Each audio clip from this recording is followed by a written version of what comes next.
Oke, kembali lagi bersama gue Agung Setiawan dalam playlist catatan kooperator di Pop Entertainment, dan gue di sini ketemu dengan founder dari Pop Entertainment. Gimana nih? Apa kabar nih?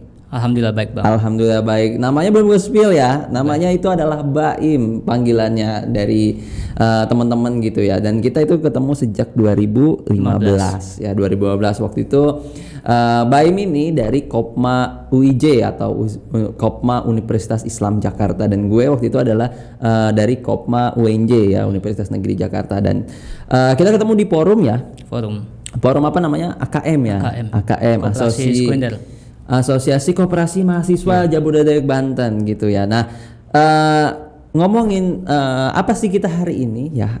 Tadi kan belum gua spill judulnya. Jadi kita akan ngomongin tentang koperasi dan juga munculnya Pop Entertainment ini kayak begitu. Nah, tapi biasanya Baim ini itu mulainya nggak dengan hal yang biasa. Dia biasanya mulai dengan quotes gitu. Karena kalau teman-teman Pop Entertainment bisa mampir ke channelnya dia ya, channelnya pribadinya namanya apa? Ada dua sih, Imronur Halim sama Halimin 98. Nah itu ya, dia sering banget bagi-bagi motivasi buat kita semua ya. Satu dong Im, hari ini keluarin buat hari ini ya, khusus buat konten ini, keluarin motivasi awal buat kita. Oke. Apa yang kita panen hari ini bukan apa yang kita tanam kemarin.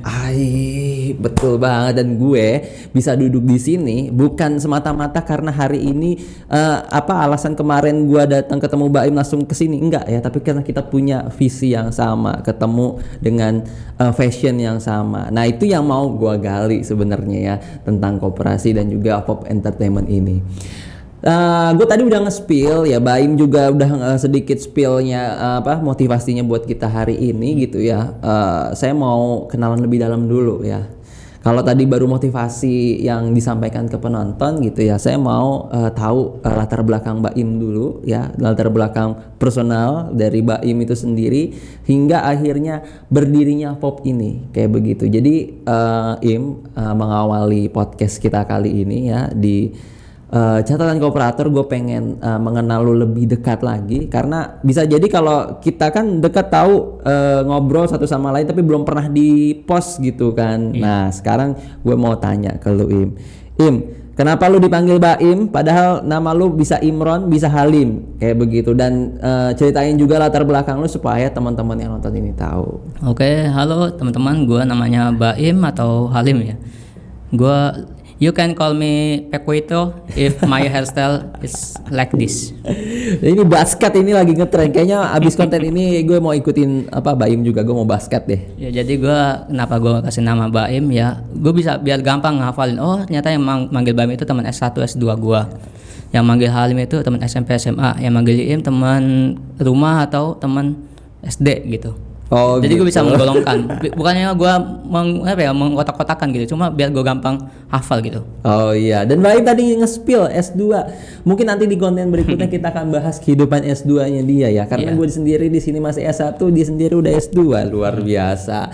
Jadi buat motivasi juga nih buat teman-teman bahwa pendidikan itu harus dikejar gitu ya. Jangan sampai teman-teman itu bilang udah pendidikan saya cukup. Enggak, selama masih ada kesempatan ambil kesempatannya, jangan sia-siain kesempatannya, keep moving forward gitu ya. Ya mungkin gue akan hari ini banyak ngeluarin quotes karena menyimbangkan. Menyimbangkan karena Baim sering banget ngeluarin quotes buat teman-teman dan subscribernya di channelnya gitu ya. Nah itu pertanyaan tadi ngegambarin tentang lo dan sosok lo, terus kenapa dipanggil Baim. Nah tapi gue pengen lebih dalam lagi nih. Dulu di koperasi, apa sih alasan lo masuk koperasi? Dulu gue mau masuk koperasi, bentar ya. Dulu gue masuk UIJ itu sebenarnya sementara doang. Sementara. Karena gue target gue masuk PTN.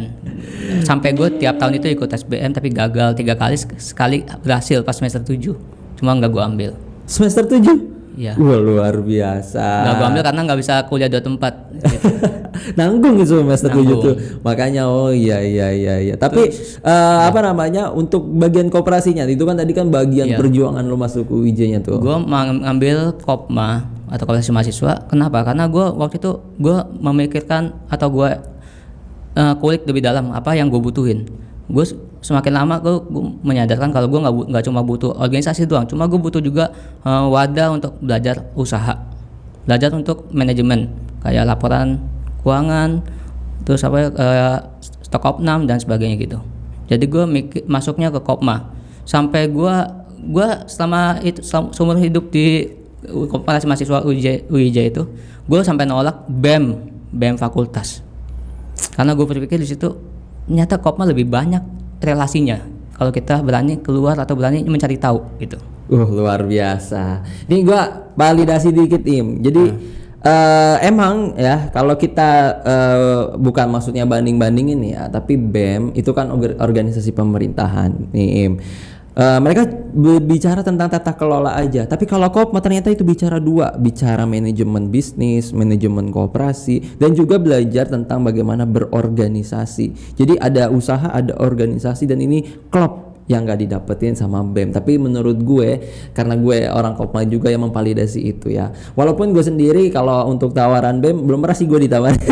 Kalau gue pernah sih, sampai gue diajakin kumpul sama 13 senior gue. Diajakin BEM nanti masuk BEM ya. Gue bilang aja nanti ya kak lihat di Mubes. Gue di Mubes datang jadi tamu dari Kopma. Langsung dijauhin dong. Ya udah nggak apa-apa. Kita itu udah lewat ya. Udah lewat. Cuma tapi ya gitu. Tapi mungkin bisa jadi kenangan tersendiri gitu ya kalau udah lewat tuh. Manajemen risiko.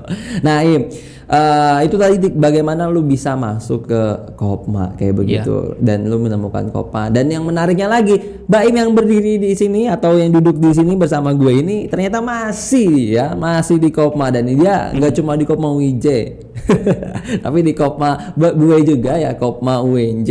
Jadi kita secara nggak langsung nih udah satu Kopma gitu ya, satu keluarga. Gimana nyebutnya kalau di kekeluargaan Kopma Indonesia itu kan kalau kita nyebut Kopma berapa Kopma jawabnya? Bravo ya. Berapa Kopma? Bravo. Berapa Kopma? Bravo. Iya. Jadi kita udah dulu sejargon. Dulu udah sejargon yang yang nasionalnya. Sekarang kita jargon yang bareng gitu ya. Nah, ini spill dikit jargon Kopma UNJ. Kalau gue bilang Kopma UNJ itu jawabannya maju bersama anggota ya. Jadi Kopma UNJ maju bersama anggota. Itu kita udah bisa nyebut itu bareng-bareng. Nah, kalau gue bedanya kalau gue ada alumni gitu ya. Kalau dia di sini masih ALB gue. Masih jadi anggota ya dari kalangan S2 ya. Dan ini bisa gue bilang unik sih. Nah, itu baru tentang kooperasinya ya, dan berarti bisa digambarin dong sama teman-teman semua bahwa di channel ini kita nggak akan jauh-jauh bahas tentang kooperasinya. Dan POP, sekarang saya mau masuk ke POP nih. Nah, di POP ini kan salah satu yang paling banyak menerima aspirasi gitu ya, dimana POP sendiri itu kan ngambil dari kata point of view kayak begitu. Nah, mungkin lu dulu kenapa sih namanya POP kayak begitu, terus kenapa sih Pop Entertainment ini lu buat? Sekarang gue masuk ke situ setelah tadi gue mengenal lu di kooperasi dan bahkan kita udah jadi satu keluarga besar Kopma UNJ. Gimana tuh Pop ini? Kenapa namain Pop? Oke. Pertama gue bikin Pop point of view. Kenapa? Karena kita semua manusia punya pendapat yang berbeda. Asik, berbeda. Ya misalnya lu ngomong A, gue B, ya kita nggak bisa menyamakan. Nggak bisa juga kita secara mutlak harus sama, nggak gitu juga. Di sisi lain gue bikin POV juga itu waktu pas pandemi, gue niatnya dengan pandemi kita nggak boleh ada alasan pandemi kita nggak bisa ngapain, nggak gitu. Justru pas pandemi itu awal era digital. Nah, karena gue udah pengalaman soal kolaborasi di Kopma, sering kerjasama antar koperasi, langsung antar koperasi kan kerjasama antar individual juga. Kerjasama dalam tim, apalagi di PG tahu gitu. Oh iya, terus. Nah, terus gue bikin POV juga awalnya gue sadar diri. Waktu itu gue berharap organisasi gue itu Kopma bisa menampung passion gue dan hobi gue. Cuma gue waktu itu agak kecewa sedikit. Cuma perlahan-lahan gue sadar gue nggak bisa berharap hal itu di saat satu wadah itu sama-sama nyari jati diri. Oke, dalam banget ini ya. Buat teman-teman ini dalam banget nih. Ya, selanjutnya akhirnya lu membuat POV. POV buat produktivitas pas lagi ini pandemi. Kayak kita tadinya mau bikin konten tentang apa aja sih yang bisa dilakukan pas pandemi. Terus ini tentang apa ya? Informasi lah, informatif gitu. Oke, gua gali lebih dalam lagi. Emang POV kan tadi lu spill sedikit ya mulai dari pandemi. Tepatnya kapan sih akhirnya channel ini gitu?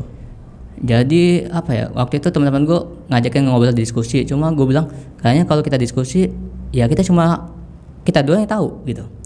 Oke, kita bikin konten, cuma kita niatnya bukan untuk berkonten, cuma untuk sharing-sharing gitu. Kali aja ada teman-teman kita yang punya POV lain gitu bisa komen di bawah ini gitu.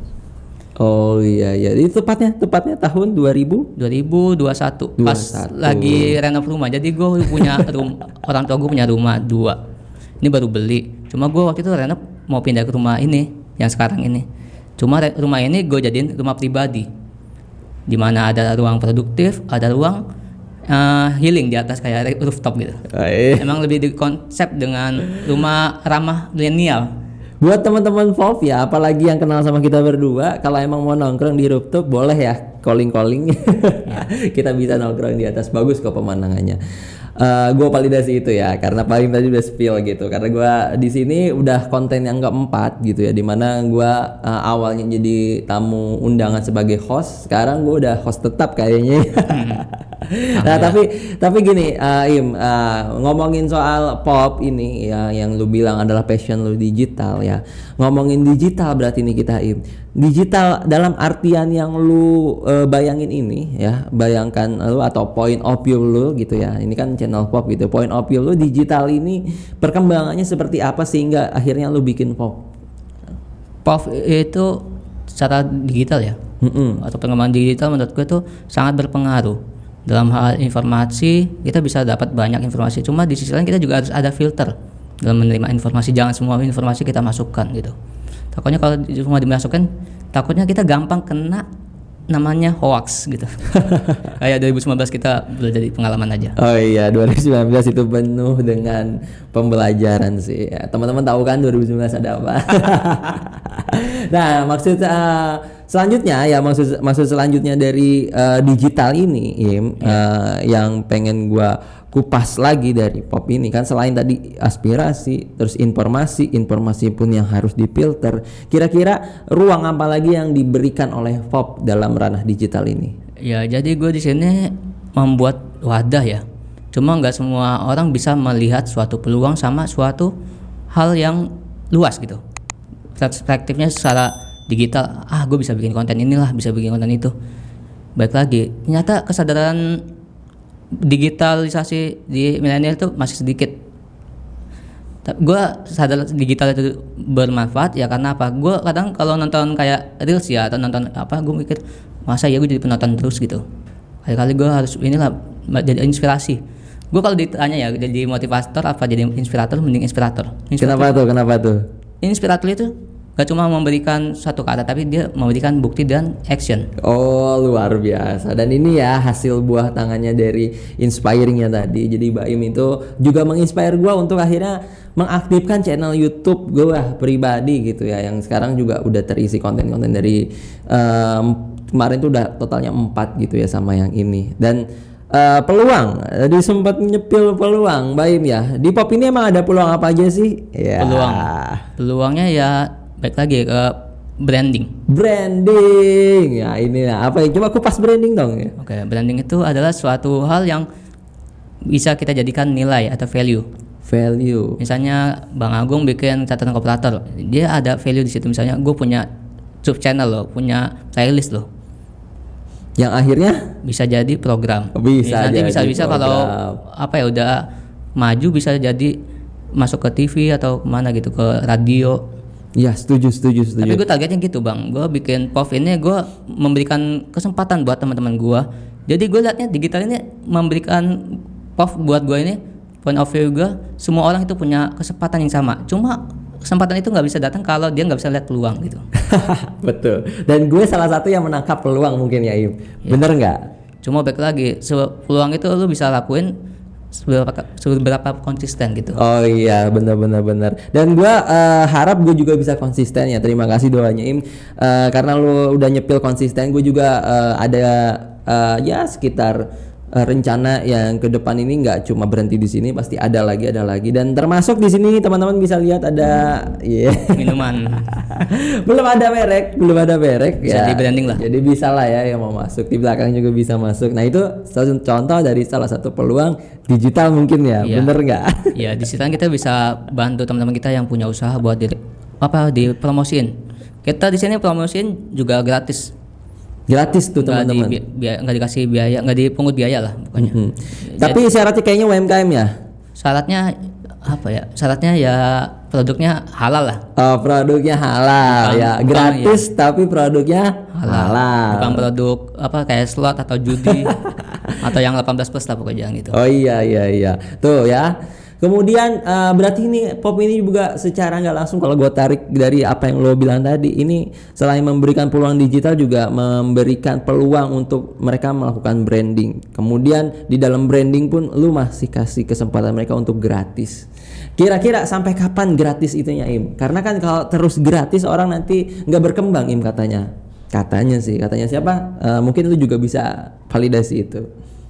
Oke, kalau masalah gratis gue belum bisa menentukan ya. Cuma di sini gue kayak ini aja. Misalnya teman gue punya YouTube cuma belum monetize, dia bisa manfaatin brandingnya di sini dulu. Udah gitu kan channel udah monetize ya, bisa jadi pemasukan lain gitu. Nanti misalnya suatu saat misalnya channel Bang Agung udah monetize, dia bisa bikin konten sendiri, bisa bikin studio sendiri, bisa nyiapin perlengkapan sendiri, itu output bagus atau itu istilahnya kayak target gue. Bisa bantu teman gue bisa lebih maju dalam hal digital. Terus kalau untuk produk UMKM? Kan gratis tuh juga tuh tadi selain channel. Nah itu kapan berakhirnya masa gratis itu? Apakah akan terus? Apakah nanti setelah ini udah besar, brand besar atau kecuali brand besar ya? Kalau brand besar mau masuk boleh banget. Ya kalau masalah ini promosi UMKM gratis sampai kapan? Saya juga kurang tahu. Cuma di sisi iklan kita juga kayak ada semangat gitu. Oh kita bisa bantu teman kita nih belajar jadi influencer juga. Oh belajar jadi influencer juga. Iya. Gue pribadi di sini ya jadi host ya. Termasuk ada ikhtiarnya juga buat jadi influencer tapi bukan influencer yang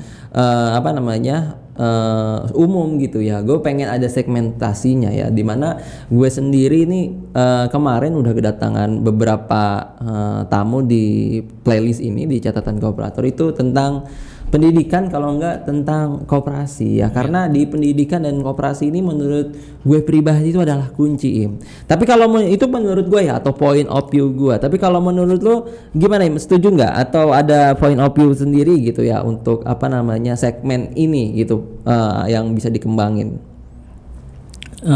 Oke, sebelum masuk itu sebenarnya gue kalau apa-apa atau bikin suatu project atau suatu kegiatan gue memikirkan analisis SWOT kayak tadi. Analisis SWOT. Kesempatan, peluang, ancaman dan kelebihan. Kalau ancamannya gitu. Lalu semakin lama digital semakin banyak pesaing atau semakin banyak channel-channel podcast. Ya lu bisa berdaya saing kalau lu konsisten bikin konten. Cuma di sisi lain gue di POV itu juga gue nggak nuntut teman-teman gue harus bikin konten 4 kali sebulan atau berapa. Baik lagi ke manajemen dia masing-masing. Jadi dalam hal membuat project atau kegiatan gue ada yang namanya analisis SWOT. Apa tuh? Itu gue di Kopma juga diajarin kita analisis SWOT. Kayak kesempatan, peluang, ancaman dan kelebihan gitu. Oke. Cuma dalam hal bikin POV itu gue sadar yang namanya ancaman. Kayak misalnya ada channel lain yang bikin podcast. Kalau kita bisa kunci berdaya saing itu konsisten bikin konten. Gimana kita mau punya view yang banyak kalau kita jarang upload gitu? itu yang memotivasi gue juga. Gue Gue aktivitas kemarin sempat gue spill ya. Aktivitas gue itu kan jadi konsultan koperasi, jadi guru juga gitu ya. Dan gue akan coba ya rutin seminggu sekali lah datang ke sini, ataupun nggak mesti seminggu sekali sih, bisa seminggu 2 kali gitu ya. Tergantung dari tamu yang bisa gue undang. Karena kalau dalam suatu ini mungkin juga nanti gue akan monolog, tapi nggak sekarang gitu ya. Dan beberapa temen gue juga udah gue hubungi untuk akhirnya mengisi waktu-waktu yang nanti gue sudah rencanakan untuk mengisi, Im.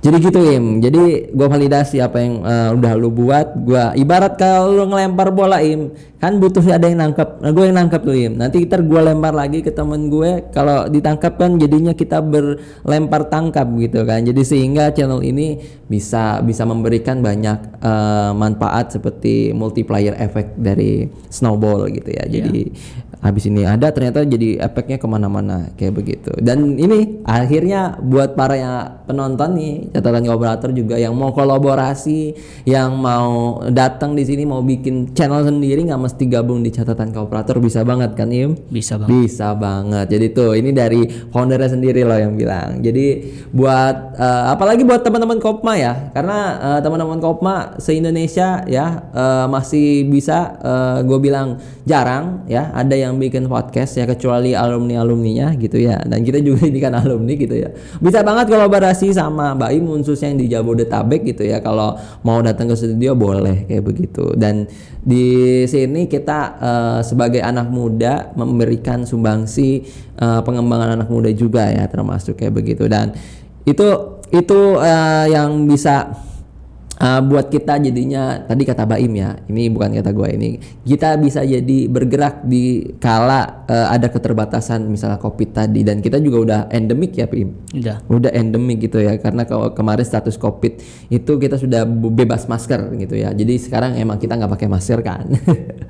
Nah, Im menarik lagi nih, Im. Kira-kira pop ini kan kita udah bahas mulainya dari mana, terus ini buat apa kedepannya. Saya mau nanya ini, Im, pop entertainment ini ke depannya. Mbak Im punya cita-cita apa buat pop ke depannya? Ya, gue awal bikin pop itu pengen bikin ini Rans Entertainment. Oh, Rans Entertainment. Ya, di situ teman-teman gue bisa bikin konten, tapi di situ gue nggak manfaatin buat diri gue sendiri, enggak. Makanya gue bikin channel pribadi, channel home production. Jadi gue menghindari yang namanya spekulasi. Misalnya gue dituduh manfaatin, kayak kalau lu mikir gue manfaatin, lu salah. Gue udah bikin ini seberapa besar nih semuanya. Jadi cita-citanya jadi mirip sama Rans Entertainment. Iya, bikin banyak playlist. Nanti ada playlist misalnya pop musik, podcast, kayak podcast buat yang baru jadi host gitu, kayak trial gitu podcast. Misalnya nanti dia udah bikin podcast, dia ada berpikir bikin playlist kayak Bang Agung, bisa tuh. Bisilan ada juga pop cook, bisa bikin masakan gitu buat menu buka puasa. Ada juga pop review pop food itu food. Review makanan. Kalau bikin makanan pop cook. Iya. Ada juga pop view. Apa tuh pop view? Pop review. Ya, review produk inian. Lu kalau mau belajar bikin konten silakan. Unboxing berarti? Ya, bisa. Unboxing, iya. Cuma ini nggak ada yang bisa di unboxing ya. dua kali. Itu yang ya. Terus itu cita-citanya luar biasa besar loh berarti ya. Dan gue pribadi jadi kepikiran nih. Kan kemarin gue udah punya konten catatan guru ya. Gue sekarang punya catatan kooperator yang lagi teman-teman saksikan. Nah, gue pengen bikin lagi satu lagi, boleh nggak, Im? Silakan. Oh, silakan. Gue mau bikin ini, bikin tentang anim ini sekarang udah banyak dikenal gitu ya, dan para wibu itu juga tuh banyak ya. Tapi ada wibu yang beneran parah gitu ya. Tapi ada wibu yang beneran bukan wibu yang merusak gitu, tapi wibu yang bagus gitu. Wibu fanatik dan non fanatik. Oh gitu ya. Gua nggak tahu sih, tapi boleh juga tuh. Wibu fanatik dan wibu non fanatik. Nah, gue pengen ngomongin tentang anime gitu ya. Jadi judulnya itu adalah anime dan yang orang lain nggak tahu gitu. Dan orang lain nggak tahu ini maksudnya apa? Ada beberapa pelajaran yang nanti bisa kita ambil dari serial anime tersebut. Karena anime itu dibuat sebenarnya untuk iklan dan untuk campaign, untuk kampanye. Misalnya kalau ada anime untuk olahraga ya, itu pada dasarnya adalah untuk mengajak ya yang menontonnya untuk aktif berolahraga. Gimana kalau menurut lo, tanggapan lo? Gue bikin itu ada nggak nih kira-kira saran buat gue nih? Ini kan mumpung masih wacana lah bahasanya. Ya bisa. Kalau misalnya lu masuk ke review kayak film-film atau review kartun juga bisa, kayak kartun Doraemon, serial ini apa sih itunya. Ngomong spill Doraemon, Baim suka Doraemon emang? Dora juga. Oh. Apa yang suka lah. Aduh, kalau ngomongin anime sedikit ya, ini agak out topic dari catatan operator, tapi gak apa-apa ya. Memang lo suka anime apa ya? Gue suka anime apa ya? Ini Naruto. Oh, Naruto ya, itu emang inspiring banget sih. Dari kita SD ya, dari kita SD terus kita SMP sampai kita Baim udah SD. Itu Naruto masih tetap inspiring loh, luar sama biasa. Itu gue Hachi, tapi di belakang ada One Piece tuh. Ya di belakang ada Ruffy, bisa lihat kan di belakang ada Ruffy gitu ya, kapten kita ya, Bakasencho. Nah terus kemudian tadi kan tentang pengembangannya berarti ada Popcook, ada Popview, kemudian gue juga bisa bikin playlist di luar pengembangan pop kayak begitu. Nah gue mau tanya ya kan lu bikin ini dari 2021 gitu ya. Kira-kira dari sejak lu maksudnya mendirikan pop ini sampai sekarang, lu pernah kedatangan tamu yang aneh nggak? Ada. Apa tuh, gimana tuh anehnya? Kesini bertamu bikin konten. Tapi ini lebih ke negatif sih. Oh, negatif. Maksudnya boleh kita spill gak nih? Boleh, cuman nanti gue nggak bakal nyebut orangnya gitu. Oh iya, jangan. Jadi gue punya teman gue bikin alasan mau kesini mau bikin konten. Ya udah gue lepas, karena gue anggap udah tahu cara ngelola kamera atau konten atau ngelola kayak mic gini. Gue tinggal gue ngurusin gue live streaming gitu ya di kamar gue. Jam 2 gue keluar kamar terus ngecek, nggak taunya kamar tamu gue itu kan, gue ada kamar tamu ya buat teman-teman gue yang misalnya pulang malam bisa nginep dulu daripada kena bahaya di jalan gitu. Nggak taunya buat main slot gitu. Ada, itu aneh banget sih. Datang ke sini berarti cuma pakai wifi dong. Iya. Dalam hati gue agak kecewa. Kenapa? Karena gue manfaatin wifi, ngasih wifi ini buat manfaatin nyari produktivitas, topik ataupun pembahasan lain, bukan cuma nongkrong doang atau apa. Kalau lu anggap gue di sini buat nongkrong atau buat hal yang nggak kurang bagus, kurang produktif, nggak di sini. Itu iya sih, masuk kategori aneh dan negatif berarti. Iya. Aduh. Tapi gue alhamdulillah, gue dulu pas kecil itu dididik dengan tipe strict parent. Apa tuh? Strict parent itu jadi kayak kita dibatasin, kamu nggak boleh ini, kamu nggak boleh itu. Kita kayak outputnya kita pas gede nggak bisa nggak berkembang. Cuma kita bisa berkembang kalau kita dikasih suatu hal yang nggak nyaman. Betul. Ya, strict parent tuh kalau kita bisa lihat gambarannya kayak ini bang, kayak burung di dalam sangkar. Oh iya, nggak bisa kemana-mana. Nggak bisa kemana-mana karena dibatasi ya. Dibatasi. Dan ngomongin soal pop lagi nih ya. Iya. Kan kita ngomong di channel koperasi nih ya, maksudnya di playlist koperasi. Bisa nggak, memungkinkan nggak kita bikin koperasi yang isinya itu para podcaster? Bisa, oke ya. Jadi buat teman-teman yang mau join berarti jadi satu promosi ini. Bisa masuk ke ini koperasi jasa masuknya. Oh, koperasi jasa, iya. Dan ngomongin ini koperasi lagi, kan tadi lu bilang pop ini itu passion lu ketemu di digital ketika lu lagi di Kopma kayak begitu. Nah kira-kira kan tadi gue tanya juga ya tentang bisa nggak ini dibikin arahnya koperasi kayak begitu, tapi gue belum nanya tentang arti koperasi bagi lu, Nah itu ya, biar teman-teman catatan kooperator di sini bisa ambil value-nya dari lu. Seorang Baim menyampaikan point of view-nya terhadap arti koperasi. Koperasi atau koperasi mahasiswa? Koperasi dan koperasi mahasiswa boleh ya, dua-duanya aja kali ya teman-teman biar kita tahu gitu ya. Pertama apa dulu nih? Oke, koperasi menurut gue itu adalah wadah badan usaha, yang berbadan hukum untuk memiliki tujuannya itu kesejahteraan bersama. Itu apa koperasi? Koperasi. Kalau koperasi mahasiswa? Ya itu wadah untuk belajar dan berproses. Belajar dan berproses. Tapi kalau misalnya outputnya bisa sejahtera ya alhamdulillah. Alhamdulillah. Kalau dari gue terhadap point of view lo, gue menarik banget ya, karena bisa dibilang yang nggak tahu sama sekali koperasi belum tentu bisa bilang apa yang Mbak Im bilang gitu ya tadi, di mana koperasi itu sampai kepada tujuannya adalah kesejahteraan bersama gitu ya. Dan bahkan pas berproses pun kalau bisa sampai ujungnya ke sejahtera juga. Iya. Cuma di situ gua ada hikmahnya, apapun itu kita mau berorganisasi, mau melakukan apapun itu kita niatkan untuk ibadah. Jangan untuk niatkan untuk misalnya kayak uang gitu, jangan. Kita jangan berpikir untuk duniawi mulu gitu. Kalau kita berpikir untuk meniat ibadah, artinya kita pasti akan meninggalkan legasi gitu. Asik, legasi. Ngomong-ngomong soal legasi, kayaknya perlu juga nih kita spill atau kita bahas dikit ya buat teman-teman di Kopma WJ ya. Legasi apa sih Im yang sempat lu pengen taruh gitu, atau yang udah lu taruh, ataupun bahkan yang harusnya lu taruh gitu. Jadi ada dari point of view lu sendiri nih. Legasi gue dulu kelola sosial media dulu.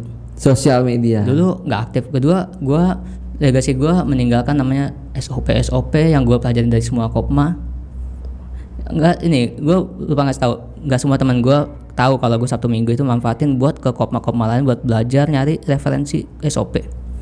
Karena teman-teman gue itu jujur di Kopma Wija itu kurangnya kesadaran untuk SOP gitu. SOP.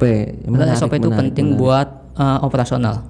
Setuju. Jadi hal-hal yang dilakukan itu sebenarnya harus berstandar kan? Iya, harus ada ada standarnya juga. Jadi ketika berstandar, ngomongin standar, gue denger Baim ini S2-nya juga manajemen nih ya. Jadi sejalan, jadi keresahan dia di kampus ya, keresahan dia di Kopma, berarti sekarang bener-bener dikembangin ya secara perspektif sendiri di S2 lo. Tapi ini konten S2 nanti ya. Nanti. Beda lagi ya. Kita ini khusus hari ini tema utamanya adalah koperasi dan FOP Entertainment ini ya. Jadi koperasinya itu dari koperasi mahasiswanya, dari sosok pendirinya yaitu Baim gitu ya. Kalau nama lengkap siapa sih? Tadi kan nama panggilan semua tuh, Baim, Halim, atau enggak satu lagi tuh apa? Pakuito. Gitu. Kalau nama lengkap siapa Im sebelum menutup nanti akhirnya nih? Nama gua Imran Nur Halim. Imran Nur Halim. Nur Halim ya, Imran Nur Halim. Jadi buat teman-teman Pop di sini ya, kalau mau nanya foundernya siapa, itu adalah nama lengkapnya udah di spill khusus di playlist ini. Yaitu Imran Nur Halim. Ya, Imran Nur Halim sebagai founder dari Pop ini, dan bersama gue hostnya di sini adalah Agung Setiawan. Nah, untuk menutup nih ya, jadi kita kan udah bahas nih tentang koperasi dan koperasi mahasiswa yang menjadi latar belakang lo, terus juga kita udah bahas tentang Pop ke depan kayak gimana, dan lu kenapa lo diriin Pop, dan Pop ini akhirnya bermanfaat buat gue ya, khususnya gitu ya, terus bermanfaat juga buat teman-teman yang hadir di sini untuk buat belajar digital gitu ya. Gue pengen di akhir video ini mungkin ya lu kasih saran atau enggak kasih motivasi lah buat para penonton dari playlist catatan kooperator ini untuk akhirnya bisa mengikuti lu ya sebagai orang yang inspiring di sini. Sebelum gue masuk saran, gue mau memberikan satu pengalaman gue, yaitu ancamannya. Kadang kita dalam hal kadang saat kita berusaha untuk lebih baik, berusaha untuk mengembangkan diri, kita akan dijauhi teman-teman kita yang nggak suka kita berubah. Kayak misalnya kita dulu sering nongkrong, tiba-tiba dianggap nggak menarik, nggak asik, karena kita udah tahu tujuan hidup kita ke depannya. Sampai ditanya, lu ngapain sih bikin podcast gitu gini-gini? Lu harusnya bikin gini-gini, kalau ngomong gini-gini. Ya udah, gua waktu itu gue bilang aja sama teman-teman gue yang ngeremehin gue, emang kalau soal manusia itu komentar tuh gampang, tapi emang udah ini ya settingan pabriknya begitu ya manusia ini. Kalau kita berkembang atau apa pasti ada yang nggak suka, nggak semua orang kita bisa kita bikin senang. gitu. Nah waktu itu gue giniin bang, ya udah lu kalau tahu cara jadi host ya, host podcast ngomong gini-gini, ya udah lu kapan-kapan datang deh ke POV deh jadi host, gue nonton. Gue kasih kesempatan tuh, cuma katanya alasannya banyak. Oh oke. Di situ gue jadi tahu ternyata dalam kita melakukan suatu hal yang baru pasti kita nggak didukung. Cuma di saat itu kita bisa ingat siapa teman-teman kita yang ada pas kita susah dan pas kita memulai. Siapa yang membersama kita pas kita berkembang. Kalau soal teman-teman kita yang datang pas ada hasilnya itu banyak. Buat teman-teman ini luar biasa loh pengalamannya. Jadi ini salah satu yang gue tunggu juga sebenarnya dari tadi. Dimana ada yang bisa kita dapatkan dari seorang Imron Nurhalim ya. Untuk menutup ada lagi Im? Untuk menutup saran gue ya lu mencari tahu diri lu sendiri, apa kelebihan lu, kekurangan lu. Tapi kalau lu udah tahu kekurangan jangan fokus ke kekurangan lu, tapi fokus ke kelebihan lu. Kalau lu fokus ke kekurangan berarti lu tandanya lu cowok yang lemah. Oke. Ya gue Agus Setiawan dengan Imron Nurhalim pamit undur diri. Salam catatan kooperator.